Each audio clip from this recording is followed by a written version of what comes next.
Sir sir ಈಗ ಎರಡೂ ಕಡೆ ಎಫ್ಐಆರ್ ಆಗಿದೆ. ಎರಡೂ ಎಫ್ಐಆರ್ಗಳಲ್ಲೂ ಕೂಡ ಎಲ್ಲ ದೊಡ್ಡ ದೊಡ್ಡ ಲೀಡರ್ಗಳ ಹೆಸರಿದೆ. ನೀವು ಪ್ರೆಸ್ ಅವರ? ಹೌದು ಸರ್, ಎರಡೂ ಕಡೆ ಎಫ್ಐಆರ್ ಆಗಿದೆ ಸರ್. ಎರಡೂ ಕಡೆ ದೊಡ್ಡ ದೊಡ್ಡ ಲೀಡರ್ಗಳ ಹೆಸರಿದ್ದಾರೆ. ಆದರೆ ಈ ಪ್ರಕರಣದಲ್ಲಿ 26 ಜನ ಕಾರ್ಯಕರ್ತರನ್ನ ಅರೆಸ್ಟ್ ಮಾಡಿದ್ದಾರೆ. ಕೇವಲ ಕಾರ್ಯಕರ್ತರ ಅರೆಸ್ಟ್ ಅಷ್ಟೇ ಸೀಮಿತ ಆಗುತ್ತೆ ಸರ್.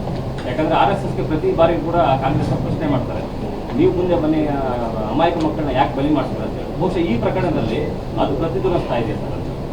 ನೋಡ, ಅದನ್ನ ಹೋಮ್ ಮಿನಿಸ್ಟರ್ಗೆ, ಹೋಮ್ ಡಿಪಾರ್ಟ್ಮೆಂಟು, ಪೊಲೀಸ್ ಅವರ ನಾವು ಗೌರ್ಮೆಂಟ್ ಇಂಟರ್ಫಿಯರ್ ಆಗೋದು ಸರಿ ಹೋಗೋದಿಲ್ಲ, ನಾವು ಇನ್ಫ್ಲೂಯೆನ್ಸ್ ಮಾಡೋದು ಸರಿ ಇಲ್ಲ.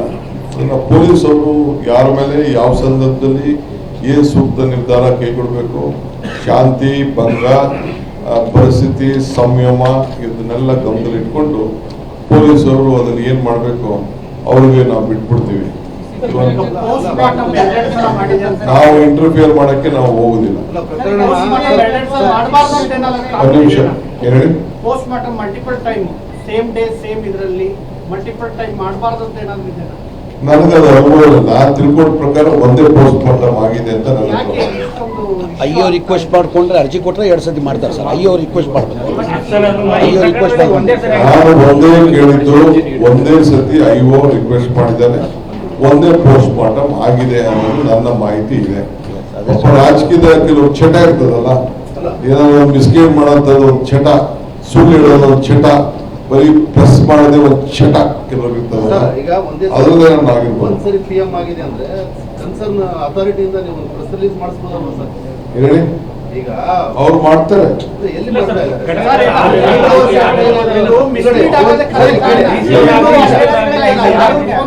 ನೋಡಪ್ಪ, I will not influence anyone. ಅವ್ರು ಏನ್ ಡ್ಯೂಟಿ ಪಬ್ಲಿಕ್ ಡೊಮೇನ್ ಅಲ್ಲಿ ಏನಿರ್ತದೆ, every report will be given to the court, every report will be given to the police station.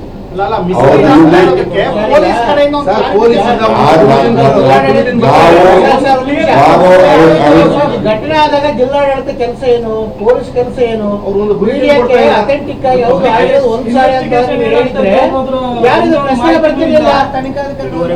ತನಿಖಾಧಿಕಾರಿಗಳ ಕೆಲಸ ಏನಂಗಾದ್ರೆ ಮೀಡಿಯಾನೇ ಮಿಸ್ಗೈಡ್ ಮಾಡೋದ? ಹಂಗಾದ್ರೆ ಇದಕ್ಕೆ ಯಾರು ಹೊಣೆ ಸರ್? ಮೀಡಿಯಾನೇ ಮಿಸ್ಗೈಡ್ ಮಾಡ್ತಿರೋದು. ಈಗ ಇಡೀ ನೀವು ಕೇಳೋದ್ರಲ್ಲೂ ಅರ್ಥ ಇದೆ, ನೀವು ಕೇಳುತ್ತಾ ಇರೋದು ಖಂಡಿತ ಅರ್ಥ ಇದೆ. ನಾನಿಲ್ಲ ಅಂತ ನೀವು ಹೇಳೋದು ಅರ್ಥ ಇಲ್ಲ. ಪೊಲೀಸ್ ಅವ್ರು ಹೇಳ್ತೀನಿ, ನೀವು ಮಾಧ್ಯಮಕ್ಕೆ ಟೈಮ್ಲಿ ಏನ್ ರಿಪೋರ್ಟ್ ಕೊಡಬೇಕು ಕೊಡಿ ಅಂತ ಖಂಡಿತ ಹೇಳೋಣ. ಪೊಲೀಸ್ ಇಲಾಖೆಯಿಂದ ಒಂದು ಸರಿ ಮಾಹಿತಿಯನ್ನು ಕೊಡ್ತಿಲ್ಲ ಸರ್.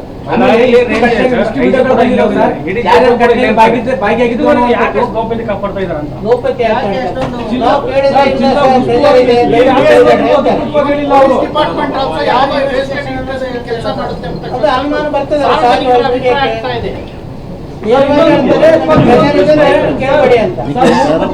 ನಾನು ಹೋಮ್ ಮಿನಿಸ್ಟರ್ಗೆ ಈ ವಿಚಾರನ ತಮ್ಮೆಲ್ಲ ಭಾವನೆ, ತಮ್ಮ ನೋವು, ತಮ್ಮ ದುಃಖ, ತಮ್ಮ ವಿಚಾರ ಇನ್ಫಾರ್ಮೇಶನ್ ಕೊಡಲಾಗಲ್ಲ.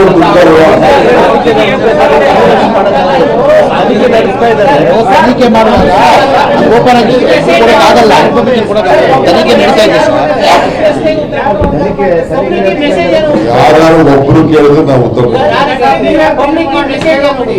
ಒಬ್ರು ಈಗ ನೀವೇನಾದ್ರೂ ಜಿಲ್ಲಾಡಳಿತಕ್ಕ ಪೊಲೀಸ್ ಇಲಾಖೆಗೆ ನಾವೇ ಹೇಳೋರು ನೀವು ಹೇಳ್ಬೇಡ್ರಿ ಅಂತ ಏನಾದ್ರು ಸೂಚನೆ ಇದೆಯಾ? ನಾನ್ ತಿಳ್ಕೊಂಡ ಮಟ್ಟಿಗೆ ಇನ್ವೆಸ್ಟಿಗೇಷನ್ ನಡೆಸ್ತಾ ಇದ್ದಾರೆ. ಇನ್ನ ಕೆಲವು ರಿಪೋರ್ಟ್ಸ್ ಅವ್ರಿಗೆ ಬರಬೇಕು. ಅದೇನೋ ಬ್ಯಾರಲ್ ಗನ್ನು ಮತ್ತೊಂದು ಎಲ್ಲ ಇನ್ಫಾರ್ಮೇಶನ್ ಮಾಡ್ತಾ ಇದೀವಿ ಅಂತ ಅವ್ರು ಹೇಳಿದ್ದಾರೆ. ಆಮೇಲೆ ನಾನು ಹೋಮ್ ಮಿನಿಸ್ಟ್ರಿಗೆ ಮಾತಾಡ್ತೀನಿ, ಹೋಮ್ ಮಿನಿಸ್ಟರ್ ಅವ್ರಿಗೆ ಡೈರೆಕ್ಟ್ ಕೊಡ್ಲಿ, ನಾನು ಡೈರೆಕ್ಟ್ ಮಾಡಕ್ ಹೋಗಲ್ಲ. ಬಾಕಿ ಇರೋದು ಓಕೆ, ನಾವು ಹೇಳ್ತಿರೋದು ಇದನ್ನೇ. ಈಗ ಇದನ್ನ ಮಾತಾಡಿದ್ವ, ಯಾವುದು ಪೋಸ್ಟ್ ಮಾರ್ಟಮ್ 2 ಸಲ ಆಯ್ತು, 3 ಸಲ ಆಯ್ತು, 5 ಸಲ ಆಯ್ತು, ಅವ್ರು ಎಷ್ಟು ಸಲ ಆದ್ರೂ ಹೇಳ್ಬೋದು. ಮತ್ತೆ ಪೊಲೀಸ್ ಕೆಲಸ ಏನಂಗಾದ್ರೆ ಎಷ್ಟು ಸಲ ಆಯ್ತು ಅಂತ ಬಹಿರಂಗ ಪಡಿಸೋಗ್ತಾರೆ ಮೀಡಿಯಾಕ್ಕೆ. ಯಾಕೆ ಗೌಪ್ಯ ಆಗಿರ್ತಿದ್ದಾರೆ? ಕೇಳಿದ್ರೆ ಸರ್ಕಾರ ಒತ್ತಡ ಯಾಕೆ ಹೇಳ್ತಾರೆ? ನಾನು ಅಫಿಷಿಯಲ್ ಆಗಿ ನನಗೊತ್ತು ವಿಚಾರ ನಿಮ್ಗೆ ತಿಳಿಸ್ತಾ ಇದ್ದೀನಿ. I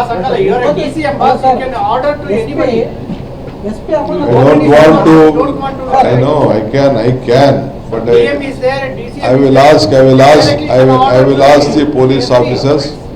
ನಿಮ್ಮ ಭಾವನೆಗೆ ಉತ್ತರ ಕೂಡ ಕೇಳ್ತೀನಿ.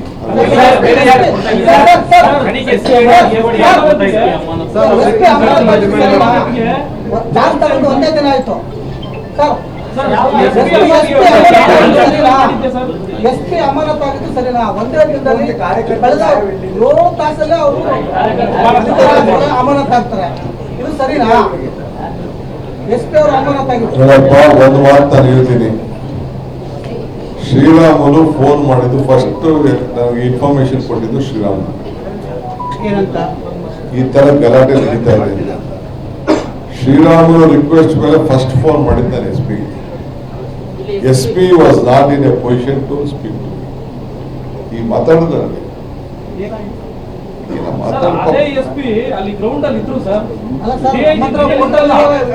ಅದೆಲ್ಲ ನಾನು ನಿಮ್ಮ ಹತ್ರ ನಾನು ಪೋಸ್ಟ್ ಮಾರ್ಟಮ್ ಹೋಗ್ಲಿಕ್ಕೆ ತರಲಿಲ್ಲ. He was not able to reply to me. I wanted an information first. ಯಾಕೆಂದ್ರೆ ಆದಷ್ಟು ಪೊಲೀಸ್ ಅವರು ಎಲ್ಲಿದ್ರೋ ಗೊತ್ತಿಲ್ಲ, ನನ್ನ ಹತ್ರ ಮಾತಾಡಿದ್ರು, 1 ನಿಮಿಷ ಏನೋ ಮಾತಾಡಿದ್ರು ಅಂತ. ಸೊ ಸರ್ಕಾರ has taken a decision in a wise decision with the advice of the senior officer. ಕೂಡ ಪೊಲೀಸರು ನಿಯಂತ್ರಣ ಮಾಡಬಹುದಿತ್ತು ಸರ್. ಆ ಸಂದರ್ಭದಲ್ಲಿ ಅವಾಗ ಇನ್ನ ಗಲಾಟೆ ಆಗಿರ್ಲಿಲ್ಲ, ಇನ್ನು ದೂಕಾಟ ಆಗಿರಲಿಲ್ಲ, ನುಗ್ಗಾಟ ಆಗಿರಲಿಲ್ಲ. ಪೊಲೀಸರು ಕೂಡ ಲೀಡರು. ಆದ್ರೆ ಎಲ್ಲೋ ಒಂದು ಕಡೆ ಇದು ಮೇಲ್ನೋಟಕ್ಕೆ ಪೊಲೀಸರ ನಿಯಂತ್ರಣ ಮಾಡೋದು ಸಾಕಷ್ಟು ವೈಫಲ್ಯ. ಡಿವೈಎಸ್ಪಿ ಅವರು ಶೆಲ್ ಸಿಡಿಸದೆ ಚದುರಿಸದೆ ಇದ್ರೆ ಮತ್ತೆ ಹಣ ಬೇಡ. ಆಕ್ಚುಲಿ ನಿಮ್ ಸರ್ಕಾರ ಅವರಿಗೆ ಹ್ಯಾಟ್ಸಪ್ ಹೇಳ್ಬೇಕು, ಅವರಿಗೆ ಕ್ರೆಡಿಟ್ ಕೊಡಬೇಕು. ಸರ್, ಜನಾರ್ದನ್ ರೆಡ್ಡಿ ಅವರು ನೀವು ಮಾತು ಹೇಳ್ತಾರೆ ಸರ್, ಬಳ್ಳಾರಿಗೆ ಯಾಕೆ ಬರ್ತಾ ಇದ್ದಾರೆ DCM ಅಂತ ಹೇಳಿ, ಒಂದು ಭದ್ರತೆ ವಿಚಾರ, ಸೆಕ್ಯೂರಿಟಿ ವಿಚಾರದಲ್ಲಿ ಬೇಕಾದಷ್ಟು ಜನ ಇಟ್ಕೊಳ್ಳಿ ಅಂತ ಹೇಳಿ ಜನಾರ್ದನ್ ರೆಡ್ಡಿ ಹೇಳ್ತಾರೆ. ಸೊ ಅವ್ರಿಗೆ ಶಕ್ತಿ ಪ್ರದರ್ಶನ ತೋರ್ಸೋದಕ್ಕೋಸ್ಕರ ತಾವು ಬಳ್ಳಾರಿಗೆ ಬಂದಿದ್ದೀರಾ ಸರ್ ಅಂತ? ನಾನು ಪಾಪ KPCC ಅಧ್ಯಕ್ಷರಾಗಿದ್ದೆ. ಜನಾರ್ದನ್ ರೆಡ್ಡಿ ನನಗೂ ಬಹಳ ಹಿಸ್ಟ್ರಿ ನನಗೂ ಗೊತ್ತಿದೆ, ನಿಮಗೂ ಗೊತ್ತಿದೆ. ನಾನು I don't want to reply to any of all this type of. ಸಮಿತಿ ವರದಿ ಏನಾದ್ರು ಕೊಟ್ಟಿದೆ ಸರ್? ಕೊಟ್ಟಿದ್ದಾರೆ. ಏನಿದೆ ಸರ್ ವರದಿಯಲ್ಲಿ? ಅನ್ಅಫಿಷಿಯಲ್ ಆಗಿ ಬಂದು ನನಗೆ ಕೊಟ್ಟಿದ್ದಾರೆ. ಅನ್ಅಫಿಷಿಯಲ್ ಆಗಿ ಕೊಟ್ಟಿದ್ದಾರೆ, ನನಗೆ ಕೊಟ್ಟಿದ್ದಾರೆ. ಅಸೂಯೆಯಿಂದ ನಮ್ಮ ಕಾರ್ಯಕರ್ತರು ನಮ್ಮ ಸರ್ಕಾರ ಪುತ್ಥಳಿಯನ್ನ ಮಾಡ್ತಾ ಇರೋದಂತ ಏನು ಈ ಕಾರ್ಯಕ್ರಮ ಇತ್ತು, ಈ ಜನಪ್ರಿಯತೆ, ಜನ ಏನು ನಮ್ಮ MLA ಮೇಲೆ ಎಲ್ಲ ಸೇರಿ ಏನು ವಿಶ್ವಾಸ ಇಟ್ಟಿದ್ರು, ಇಟ್ಟು ಅವ್ರು ಮಾಡ್ತಾ ಇರೋಂಥ ಒಂದು ವೈಭವವಾದಂಥ ಕಾರ್ಯಕ್ರಮ ನೋಡೋಕ್ಕಾಗದೆ ಈ ಅಸೂಯೆಯಿಂದ ಈ ಬ್ಯಾನರ್ನ ಕಿತ್ತಾಕ್ಸಿರೋದ್ರಿಂದ ಇದೆಲ್ಲ ಉದ್ಭವ ಆಯ್ತು ಅಂತ ಹೇಳಿ ಅವರು ಕಾರ್ಯಕ್ರಮ ಇದೆಯಲ್ಲ ಸರ್, ಆ ವೈಭವದ ಕಾರ್ಯಕ್ರಮದ ಪ್ರತಿಮೆ ಇದೆಯಲ್ಲ, ಪ್ರತಿಮೆಗೆ ಯಾವ ಹಣ ಬಳಸಿದ್ದೀರಾ ಸರ್? 1.15 ಕೋಟಿ ಬಳಸಿದ್ದೀರಾ ಅಂತಿದೆ. ಅದು ಎಲ್ಲಿ ಅನುದಾನ ಸರ್?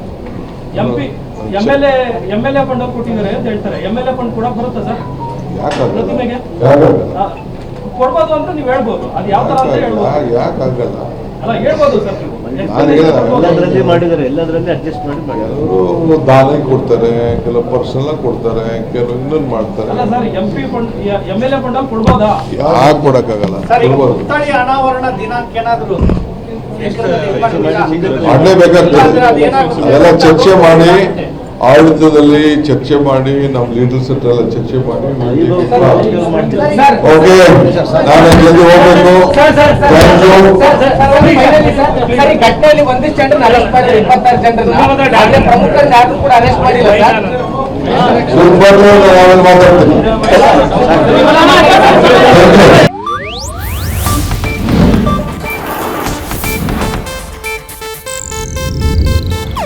ಇದು ಏಷ್ಯಾನೆಟ್ ನ್ಯೂಸ್ ನೆಟ್ವರ್ಕ್ ಪ್ರಸ್ತುತಿ.